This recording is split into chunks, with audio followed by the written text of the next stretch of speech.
আসসালামু আলাইকুম ওরহমতুল্লাহ। সম্মানিত দিনী ভাই ও বোনেরা, চতুষ্পদ জন্তুসমূহ যেগুলি আমরা বাড়িতে লালন পালন করি, অর্থাৎ গরু, ছাগল ইত্যাদি যেগুলি পালন করি, সে সম্পর্কে সূরা আল মুমিনুনের 21 নম্বর আয়াতে কি বলা হয়েছে সে সম্পর্কে আজকে আলোচনা করা হবে ইনশাআল্লাহ। সূরা আল মুমিনুনের 21 নম্বর আয়াতে বলা হয়েছে, যার তরজমা হচ্ছে, আর তোমাদের জন্য অবশ্যই শিক্ষণীয় বিষয় আছে চতুষ্পদ জন্তুগুলি। তোমাদেরকে আমি পান করাই তাদের পেটে যা আছে তা থেকে, এবং তাতে তোমাদের জন্য রয়েছে প্রচুর উপকারিতা, আর তোমরা তা খাও। এরশাদ হচ্ছে, এরপর আল্লাহ তাআলা এমন নিয়ামতের কথা উল্লেখ করেছেন যা থেকে মানুষ শিক্ষা গ্রহণ করে এবং আল্লাহ তাআলার অপর শক্তি ও অপরিসীম রহমতের কথা স্মরণ করে তৌহিদ ও ইবাদতে মশগুল হয়। বলা হয়েছে, তোমাদের জন্য চতুষ্পদ জন্তুদের মধ্যে শিক্ষা ও উপদেশ রয়েছে। তারপর এর কিছু বিবরণ এভাবে দেওয়া হয়েছে যে, যেসব জন্তুর পেটে আমি তোমাদের জন্য পাক সাফ দুধ তৈরি করেছি, যা মানুষের উৎকৃষ্ট খাদ্য। এ সম্পর্কে কোরআনের অন্যত্র বলা হয়েছে, রক্ত ও গোবরের মাঝখানে এটি একটি তৃতীয় জিনিস।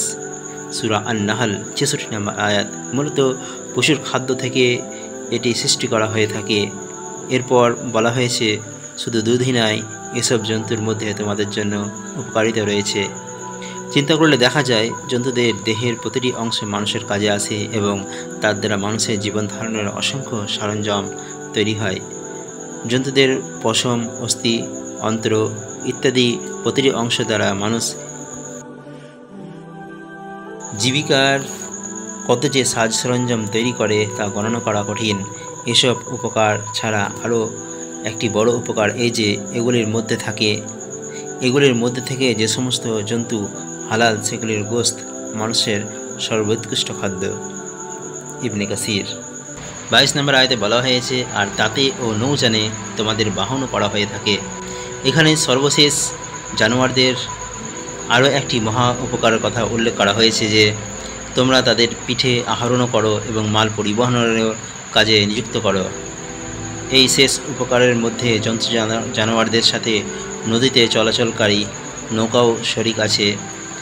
মানুষ নৌকায় আরোহণ করে এবং এক স্থান থেকে অন্য স্থানে নিয়ে যায়, তাই এর সাথে নৌকার আলোচনা করা হয়েছে। কোনো কোনো মুফাসসির বলেন, এখানে গবাদি পশু ও নৌকাকে একত্রে উল্লেখ করার কারণ হচ্ছে এই যে, আরববাসীরা আরোহণের ও বোঝা বহনের উভয় কাজের জন্য বেশিরভাগ ক্ষেত্রে উট ব্যবহার করতে এবং উটের জন্য স্থলপথের জাহাজ উপমাটি অনেক পুরনো। আজকের মতো এতটুকুই। ইনশাআল্লাহ পরবর্তী ভিডিওতে বাকি অংশের আলোচনা হবে। আসসালামু আলাইকুম ওয়া রাহমাতুল্লাহি ওয়া বারাকাতুহু।